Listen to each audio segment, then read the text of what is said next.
Bom dia, meus queridos alunos do segundo ano. Estamos aqui para retornar nosso segundo semestre com toda a garra, né? Agora com o oitavo período. Então, vamos agora dar início às nossas aulas, né, remotas. Então, hoje nós vamos iniciar a nossa aula com a construção da democracia, onde nós vamos trabalhar a política, a democracia, entender um pouco da democracia, da nossa formação cidadã. Então, tudo isso nós vamos estudar na nossa aula de hoje. Então, o conceito de política. Conceito grego. A política, como esfera de realização do bem comum, permanece como um ideal a ser alcançado. Então, esse era o conceito de política para os gregos. E o conceito moderno, que é hoje, né? A política relaciona-se estreitamente com o poder. Política como processo, formação, distribuição e exercício do poder. Ou seja, hoje nós temos as pessoas que governam o nosso país, o nosso estado, o nosso município. Então, tudo isso nós devemos à política. De que forma podemos aperfeiçoar a democracia? Então, a democracia não pode ser completa. É um processo em construção que deve mobilizar os cidadãos para que estes exijam os seus direitos, mas adquirindo também os seus deveres de cidadania. Então, o cidadão ele tem que buscar os seus direitos, mas também tem que cumprir com os seus deveres. Não é só buscar os seus direitos. Então, tem muita gente que só exige seu direito, não pensa nos seus deveres. Então, democracia é isso, é exigir seus direitos, mas também cumprir com as suas obrigações, seus deveres. A política e poder. O poder é a capacidade de influenciar e submeter outrem a determinada vontade ou induzi-los a realizar ou não realizar uma ação. A probabilidade de impor a própria vontade dentro de uma relação social.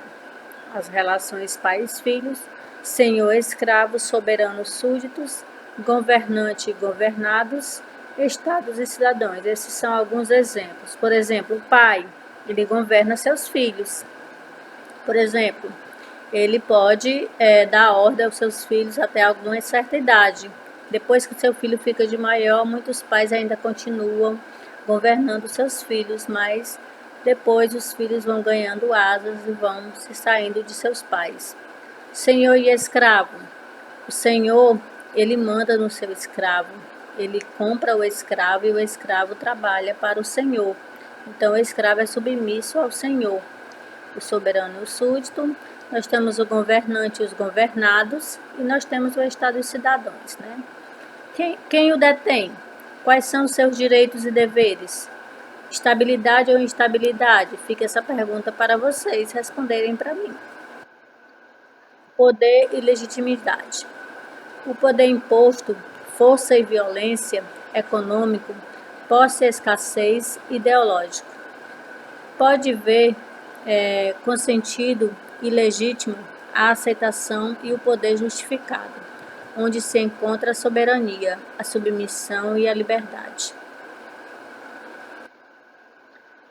Os princípios de legitimidade temos 3 tipos puros de poder ou formas de dominação legítima.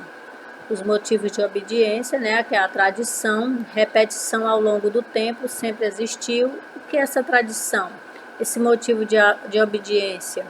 Nós podemos ver que na nossos pais, na época de nossos pais, eles obedeciam seus pais, eles tinham o tempo certo de fazer as coisas. Então, hoje, os filhos, eles não têm mais tanta essa obediência com os filhos. Essa tradição, ela está acabando.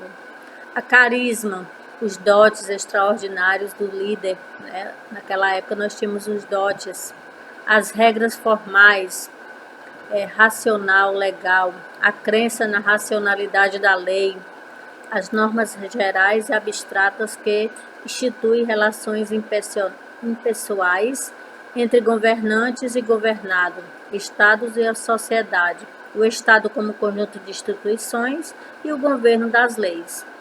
O poder como bem coletivo e a capacidade como algo que possui. Nós podemos ver aqui alguns conceitos de direitos humanos e sufragismo. Os direitos humanos é um conjunto de direitos, liberdade, de garantias individuais dos cidadãos. E o sufragismo é um movimento social iniciado no século XIX, cuja finalidade era a conquista do direito de voto para as mulheres. Durante o século XIX, as mulheres ainda não podiam votar. Quem podia votar nessa época? Só os grandes, que tinham dinheiro, que tinham poder, os poderosos, mulheres, escravos, empregados, não podiam votar. Então, só quem podia votar eram os grandes, os poderosos. Mas, aos poucos, as mulheres e as outras pessoas foram ganhando poder e hoje a mulher tem um grande poder na sociedade. Pessoas que se destacaram pelo movimento pelos direitos civis. Nós temos aí a Rosa Parks, e o Martin Luther. Como surgiu a Declaração Universal dos Direitos Humanos e qual a sua finalidade? Então, a Declaração dos Direitos Universais Humanos, ela foi criada em dezembro de 1948 na Assembleia Geral das Nações Unidas e estabelece algumas condições em reconhecimento da dignidade da pessoa humana e garante direitos iguais e inalienáveis para todos como fundamento da liberdade, da justiça e da nação. O lugar do poder na democracia. Segundo a filósofa Marilena Chauí, as determinações constitutivas do conceito de democracia são as ideias de conflito, abertura e rotatividade. Democracia, nós vamos ver agora o conceito de democracia. A democracia se traduz em termos amplos, pela expressão governo do povo, soberania popular e democratismo, podendo ainda ser entendida como a doutrina ou regime político baseado nos princípios de soberania popular e da distribuição equitativa de poder, ou seja, a democracia é o sistema de governo em que o povo governa, em que o maior número possível de condutores para as coisas públicas. Há várias democracias, há vários tipos de democracias. Nós vivemos em uma democracia formal e substancial. A formal é a que faz parte do estabelecimento de um regime favorável e equilibrado segundo a Constituição. E a substancial é que pode ser entendida como aquela que favorece apenas uma parcela da população.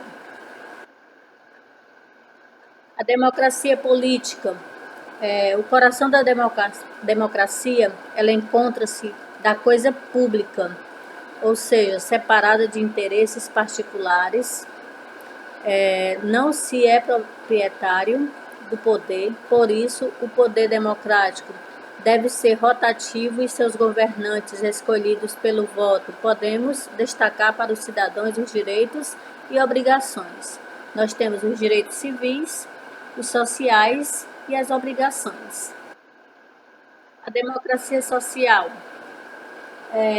A democracia social não é uma teoria única, mas um conjunto de práticas que visa opor-se ao modelo liberal de economia que se tornou-se forte no Ocidente após a Revolução Industrial e as reformas liberais, as revoluções francesas e as inglesas, que se opuseram à monarquia absolutista. Estabeleceram uma nova forma de pensar, a política baseada na liberdade e na livre iniciativa do mercado, o que abriu portas para o acesso à burguesia e à propriedade privada, ou seja, a democracia social, quando todos possuem o mesmo direito básico, tendo as mesmas condições de vida. E a democracia econômica consiste na justa distribuição de renda democrática. A democracia jurídica é uma das metas de países que defende a igualdade perante a lei.